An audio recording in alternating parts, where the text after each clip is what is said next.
Welcome back. We've got another episode of You and Me, and I want to talk a little bit about the history of keto. I hope you guys are loving these episodes. I am getting amazing feedback from them. I never thought I would just do like one-on-one episodes of just you and me, but y'all are sending me some really great information. So we're just going to continue. And it's one of those things I never know how the podcast, like what we're going to do or how we're going to go with this. But again, simple steps. Like we are here to make healthy living simple. So if you have a little bit of an understanding, if I give you a 20 or 30-minute episode and just give you some simple basics, I find that again, it's going to make not just that whole transition easier, but it gives you the why as to why you're doing this instead of, hey, somebody told me to do this keto thing. When you understand the science behind it and why it's so beneficial, then it just makes everything overall easier, right? So I want to talk about keto because I find a lot of times this is what happened, gosh, maybe 2015, 2016, when I started really talking about keto with my patients. I had been talking paleo with them, actually just like following a whole food, like how our ancestors ate diet, doing a nutrition plan, eliminating dairy. We did all of that probably from the early 2000s on. And then, as you know, like about 2010-ish, I would say paleo became that big buzzword. And so then 2015, 2016 came around and people started looking at me saying, oh, so now you went from paleo to keto. And I was like, no, let's go back to how I've always been teaching you to eat. We've been looking at a lower carbohydrate diet. We've been looking at a Paleolithic ancestral diet. So really it's the same thing, but the fact is it's all about words, right? Semantics. So had I told people when I first opened my practice in the early 2000s, like, hey, we're going to do keto and ketosis, people would have looked at me and said, well, you're doing Atkins. Like I've done that, did that once, didn't work or whatever it was. So people have these, it's no fault, right? Like we do it. We do it for everything. We think we know what it is based off of the word that we had an experience with. So I know keto, gosh, 2016, 2017, 2018, it took over the Google search engines, like the number one search nutrition plan. Prior to that, it had been paleo, and it's always changing, right? But here's the reality. There is a long history of ketogenic nutrition, diets, etc., over the last several hundred years. But it's not just that.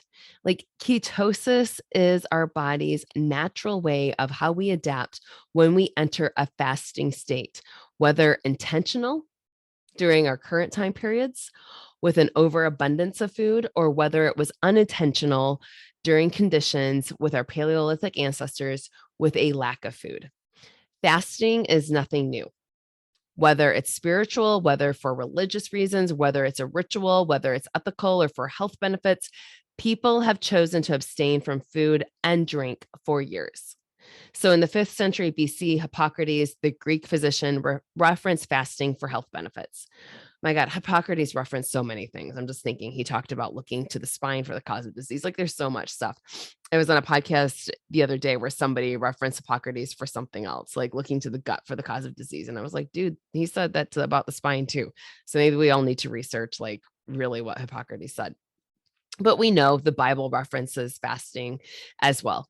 So many times when we're talking about keto nutrition, the general public, like I just said, we associate keto with Robert Atkins.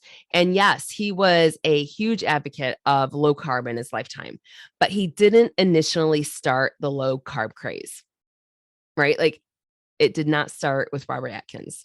Some of the early forefathers of keto nutrition or low carbohydrate diets date back to the 1800s. So there was, and I am going to slaughter these names. You guys know that I slaughter names, unfortunately. Like you'd think with the name of Olszewski, I'd be able to pronounce a lot of different things.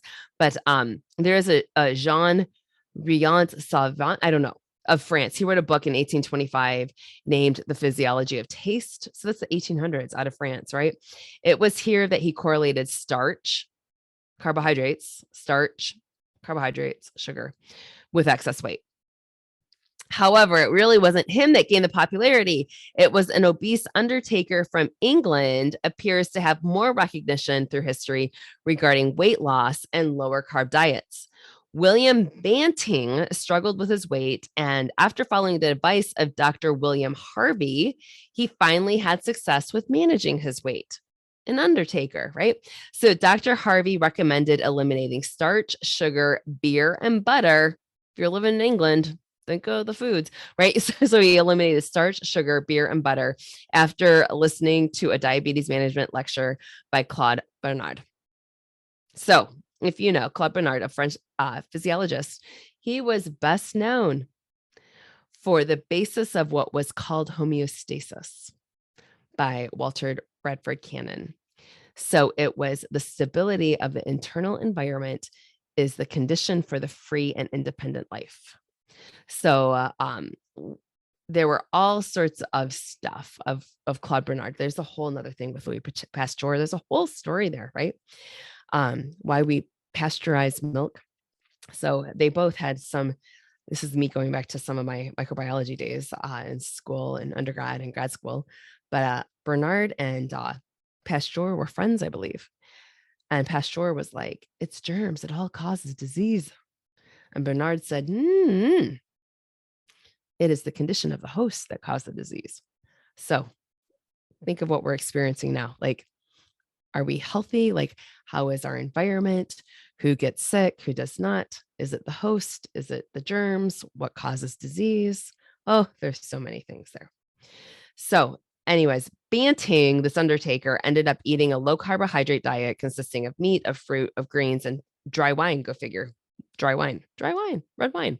He finally had success with weight loss, and he felt the need to write an open letter to the public, and he called it a letter on corpulence addressed to the public in 1863. So it was his personal testimony, and it was basically a pamphlet. However, it sold thousands of copies over the years. The name Banting became associated with dieting during that time and is still associated with dieting even today, the Banting diet, right? So as Banting gained a reputation for weight loss, several decades later in the early 20th century, the physiological effects of fasting started to become known. So French physicians, goodness, again, we'll slaughter these names, Guapa and Marie, reported on starvation, fasting, and the resulting in decreased seizures in epileptic patients. This is when you start to hear about keto and the benefits of epilepsy. So it was just strictly a report. However, it lacked details. In the United States, though, there was a man at the forefront of this movement, and he was a very unlikely person at that. And his name was Bernard McFadden. You guys, I love this story because this is based out of Michigan, out of Battle Creek, Michigan, just west of where I am located here, just west of Ann Arbor. I'm in Chelsea, Michigan. So Bernard McFadden was known as the father of physical culture. He was born in Missouri. He lost both of his parents by the age of 11 and had physical challenges that he was determined to overcome, and he gravitated toward physical fitness. He grew an empire on physical fitness. So he claimed to have ill effects from a childhood vaccine, and he spoke out against the medical community. He published the first magazine on physical fitness in 1898. It was Physical Development in England, then Physical Culture in 1899 in the United States. This guy was pretty well known, and he was kind of taboo, I'll be honest with you, but it was the rapid growth of this magazine that allowed McFadden to become known as this health guru in the United States. So Physical Culture magazine grew to a circulation of over 100,000 monthly readers by 1903. And again, put yourself back in time, 1903. If you're looking at a Physical Culture magazine on fitness, probably very taboo. He wrote articles considered scandalous at the time. McFadden did advocate healthy living through diet and exercise.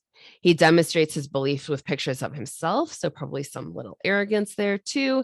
By the end of World War I, he had a circulation of over 500,000 for his magazines just in the United States. His reputation continued to grow. His confidence, stating that he could cure almost any disease and help other people reach over 100 years old, increased. He believed that he would live to be at least 125 years old with his regime. He included walking barefoot to work in the city. right? So think about that grounding. He felt that any issue could be reversed with a healthy lifestyle and advocated this natural lifestyle. It included a regimen of diet and exercise. He incorporated time periods of fasting from 3 days to 3 weeks. He also encouraged avoiding the toxicity of alcohol and tobacco products and added in regular time in the sunshine. Right? Like these are oh my goodness.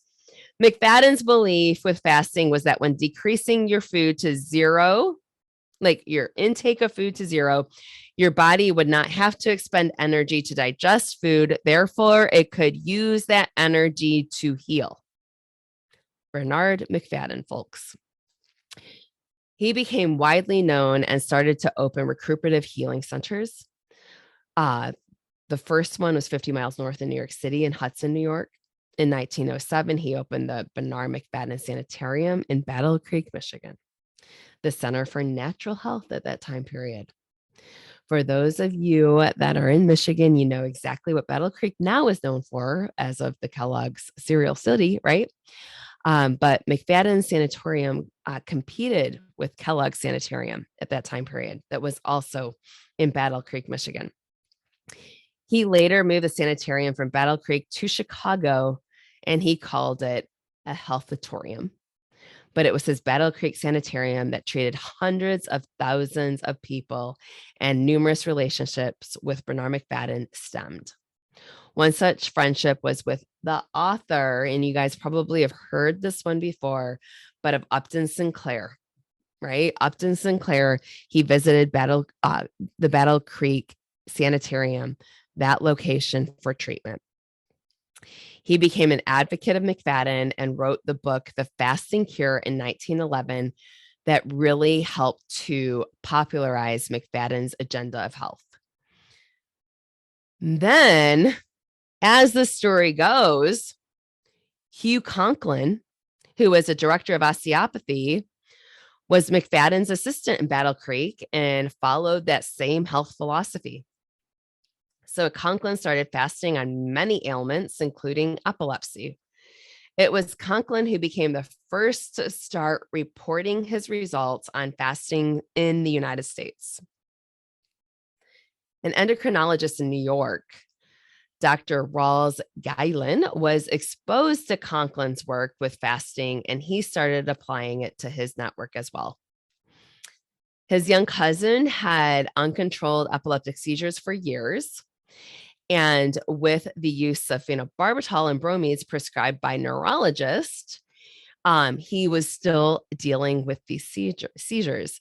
So his cousin saw Dr. Conklin in Battle Creek, Michigan, and the seizures stopped.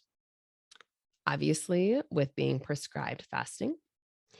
Conklin's routine had the child fast for several months. After 2 days of fasting, the seizures stopped and did not return until the follow-up, or did not return at the follow-up. That was 2 years later. So after this doctor saw his cousin's results, as well as all these other patients that Conklin's had, Guylan decided to incorporate fasting with a larger sample size to determine the results on epilepsy. So again, we have always heard about keto and epilepsy, and this is where it came from. So in 1921, he shared his results of the study of 30 patients at the American Medical Association convention based on a 20-day fast. A 20-day fast, 87% of patients were seizure-free. He concluded his report stating that further research would obviously be needed, but he was the first person to really document brain clarity with fasting, something that is widely known now, right? Widely talked about with keto nutrition, but it wasn't at that time in the early 1900s. He stated, and I'm going to quote this, when one wanted to turn a clouded mentality to a clear one, it could almost be done with fasting. So the effects of the keto diet on development and behavior, preliminary report of a prospective study was what was coming about of all of this.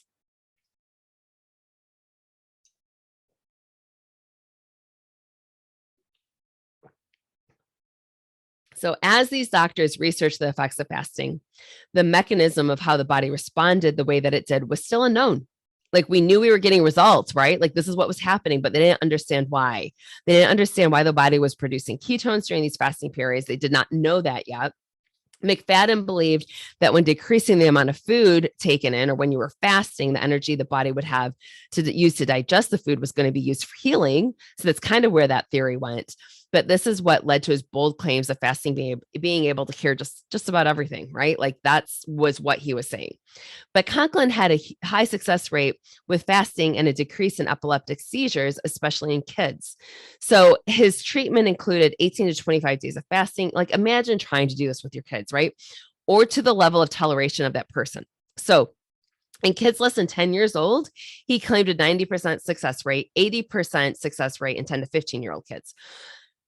As the age of the kid increased or the patient increased, he saw a lower percentage of those seeing success with a decrease in their seizures. So for like 15 to 25-year-olds, he reported a 65% quote unquote cure rate, 50% in 25 to 40, and very low percentages in 40-year-olds. So Conklin, who obviously followed the same thought process as McFadden, believed that toxins were eliminated from the tissues, went into the bloodstream. They were eliminated during a fast. He believed that these conditions like epilepsy were kind of intestinal epilepsy. So he thought they were rooted in the gut.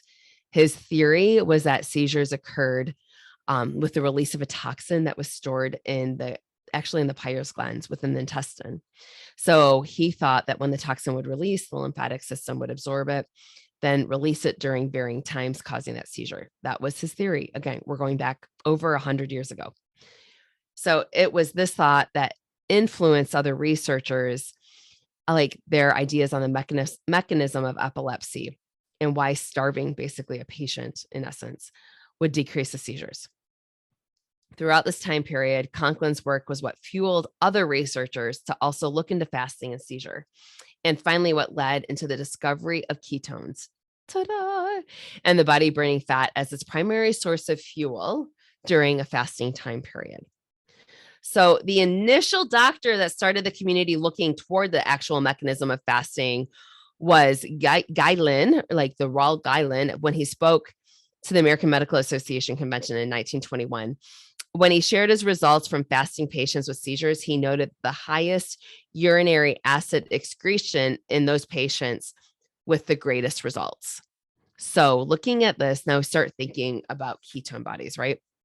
In 1922, then, W.G. Lennox and Dr. Stanley Cobb started studying 5 separate patients to determine why fasting had results for epileptic patients. So now we're trying to find, like, this is when we're getting to the meat and potatoes of this, right? Like, why did this work? They performed studies on varying lengths. So the longest was 2 weeks. During these studies, they measured both urine and blood in both control as well as subjects, right? So we got both of them going this time. They found an increase in serum uric acid and acidosis, especially after 2 to 3 days of fasting.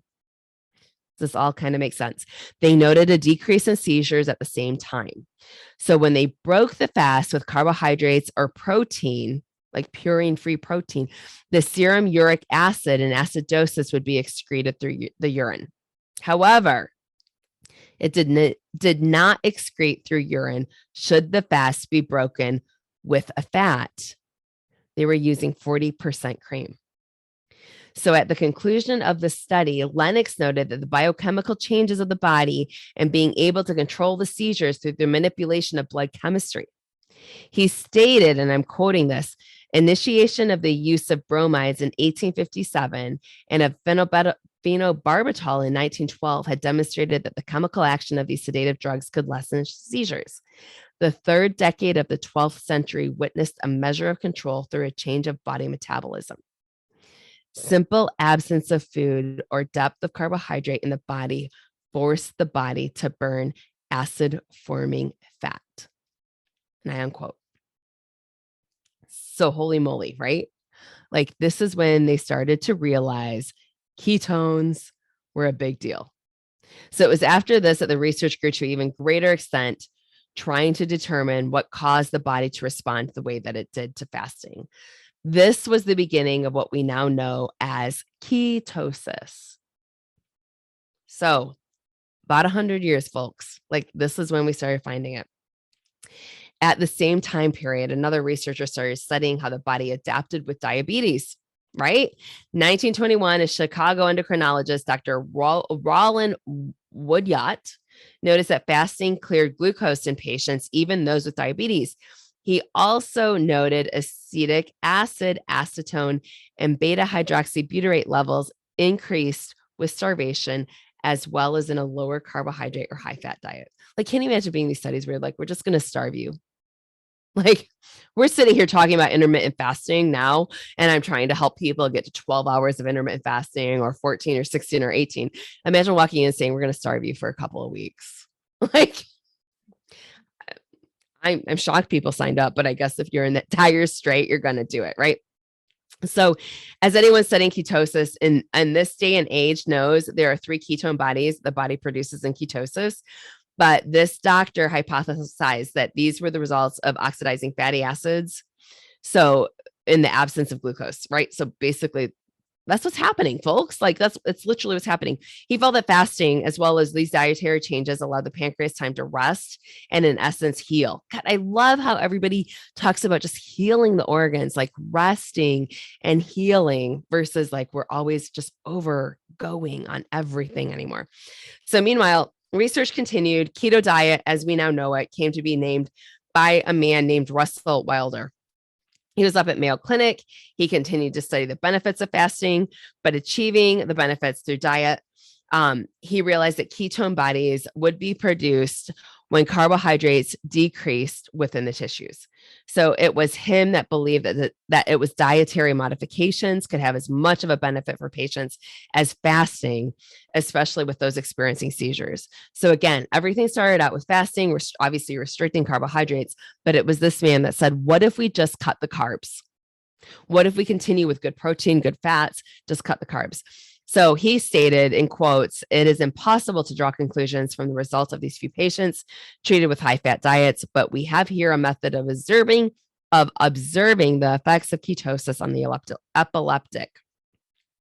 If this is the mechanism responsible for the beneficial effect of fasting, it may be possible to substitute for that rather brutal procedure, a dietary therapy, which the patient can follow with little inconvenience and continue at home as seems necessary. Because again, imagine being a doctor telling your patient you have to fast indefinitely. Like, you're not going to get a lot of great results. So here he's saying we can do high fat diets, low carb, we can achieve the same results. So now people can go home, they can actually continue managing their seizures. So many doctors started jumping aboard. They were recommending this to their pediatric patients, especially. There were so many people. It was Marnie Peterman was the first doctor that reported a specific ratio of macros. We talk macros now. We go through different macro compositions for each different body type. We do all of that stuff. But in 1924, he figured out that 10 to 15 grams of carb or 1 gram of protein per kilogram of body weight and the remaining of fat, that would keep them in a state of ketosis and manage their epileptic seizures. This was back again 100 years ago, like 1924. So he saw a change in seizures with kids, but he also saw changes in focus and alertness and overall behavior. He noted, and this is quoted, the mental development has been normal in all patients and exceptionally good in 7 of the 22 who are now free from attacks. In all the children treated with ketogenic diet, there was a marked change in character, all sorts of amazingness. You guys, a decrease in irritability and an increased interest in alertness. The children slept better. They were more easily disciplined. The action of the diet warrants further study. 100 years ago, it warrants further study. This was Marnie Peterman, basically in his writings in 1925. So it continued. All these studies continued through the 1920s in the United States. So Massachusetts General Hospital continued to study the effects of fasting, and then later keto, and then they studied epilepsy as well. There was another one in 1926. There was a textbook by Talbot that was that was in 1930. He's the one that determined the best results happened when the diet composition was 4-1. So as research continues, all of these different periods of ketosis were noted throughout the time period. And a correlation was found in helping seizures with epileptic children. They happened more often in early morning hours, which correlated with a time period when ketone bodies were less than in other time periods of the day. They actually, up at Mayo Clinic, customize each ketogenic nutrition plan with the patient to help them reach optimal levels of ketosis. Imagine if we did this in medicine today, right? The keto diet played a huge role in the treatment of epilepsy for decades. Research continued through the 1930s, but what changed? What changed? Medicine changed. By 1938, a new era had dawned. There was a drug. And it is a whole lot easier to take a pill than to change your nutrition. And I think that sums up everything in America now, right? It is so much easier to pop a pill than to live healthy. Unfortunately, if we don't live healthy, that has ramifications later on down the road. And that's why our typical, geriatric patient walks in with not just one or two meds. They hand me lists of medications. And that is common in modern day America. It is easier to take a pill. It is cheaper to take a pill than it is to actually live healthy. So here is, I am talking to you all because you are my generation or you're younger than me, right? Like, here's the reality. I don't have probably a lot of 80 and 90-year-olds listening to our podcast. So I want you to think of, where will you be in another 10, 20, 30, or 40 years down the road if you don't change anything? And know that you can absolutely change everything. And all it takes is one little simple step. That's all it is. I am not asking you to fast for days. I am just saying, stop eating dinner, or stop eating when you're done eating dinner. Like, stop the snacking and wait until morning to eat, right? Like, let's see if we can get 12 hours without eating food. If you're going to the refrigerator in the middle of the night, stop it. Right? I know some people are like, really, that happens? Yeah, that happens. So let's stop that. No midnight snacks, no after dinner snacks. Like, let's do this. Let's get our blood sugar level. Let's increase our clarity by increasing the ketones in our body. Let's get fat adapted. Let's get metabolically flexible, where your body can flip from burning carbs for fuel and then flip over to burn fat for fuel. And then when you cycle in and out of ketosis, it's an easy thing. You're not going through days of keto transition, of keto flu. Let's get you feeling amazing here and now. Let's have you be the role model for your family. Let's have you be the role model for the little people in your life. Let's be the role model for all your extended family, for your community. Because we in the United States, in North America, we have got not just a pandemic happening of whatever it is now. We got a pandemic of sick people that are just fat, sick, foggy-headed, overweight. Let's change it. One simple step. If all you're doing tomorrow is increasing your water intake, I want you to do it. Let's start adding in more good and cutting out the bad, and your body's going to easily create and crave more healthy habits. You've got this.